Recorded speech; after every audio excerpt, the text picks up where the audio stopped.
These are the tips to help you avoid feeling that bag lady syndrome.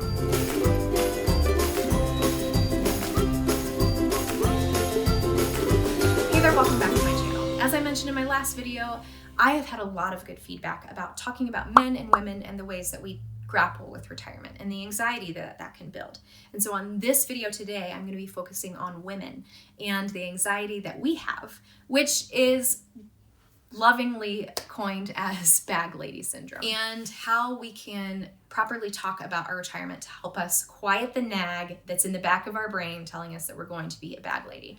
But before we get into that, don't forget to subscribe to this channel for a regular, pleasant financial conversation. Being a bag lady, eating cat food, working at Walmart as a greeter, these are often the things that I hear women saying that they're concerned about as they step towards retirement. Will I actually, and it really comes down to that enough question. Do I have enough money for retirement? So in the last video where I talked about the difference between men and women, I highlighted this word enough, and that it's a two-part problem. Women are used to being the bookkeepers and want to understand how money is coming into their bank account so they can actually pay their bills. But then the other piece of it is not wanting to be a bag lady, or not wanting to be a Walmart greeter, or not wanting to be forced to eat cat food in retirement, making sure their money lasts long enough. What I see most with women with this is that women don't have the muscle memory or the set comfort level with a lot of the retirement language.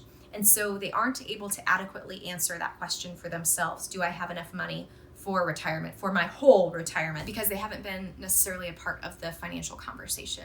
So now that women are more stepping into the driver's seat with their finances and having to answer these questions and wanting to quiet that nag, I have a couple of tips of things that you can be talking about with your financial planner to help you answer those questions. There are three main visuals that I would be asking from my financial planner if I am this woman feeling anxious about the future. The first model that you can have is to have your financial planner show you what it looks like for you to replicate the current income that you need to live the life that you want, taken from your portfolios. And they'll do this in a very sophisticated way.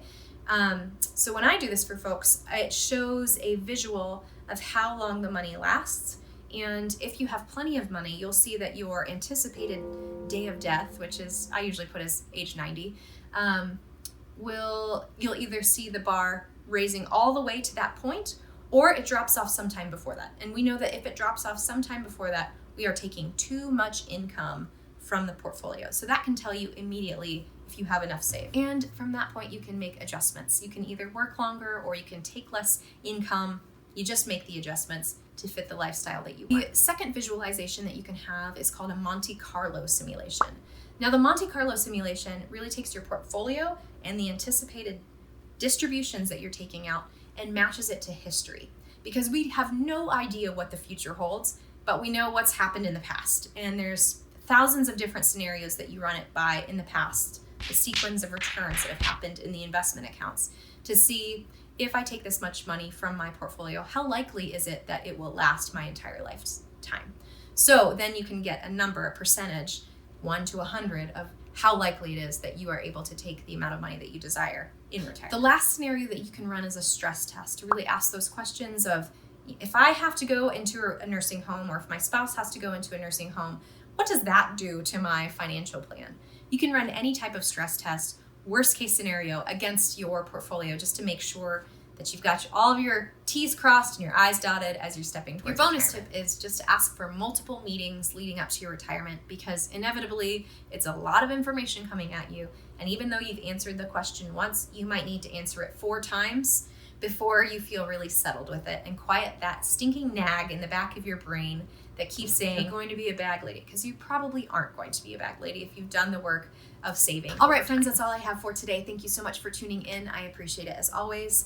For women, it really comes down to answering that question about enough to avoid becoming a bag lady. And hopefully you have a great financial planner that will help you create the visualizations for that. If you don't, I would love to step into that conversation with you. So just go to our website, www.pleasantwealth.com, to start the conversation.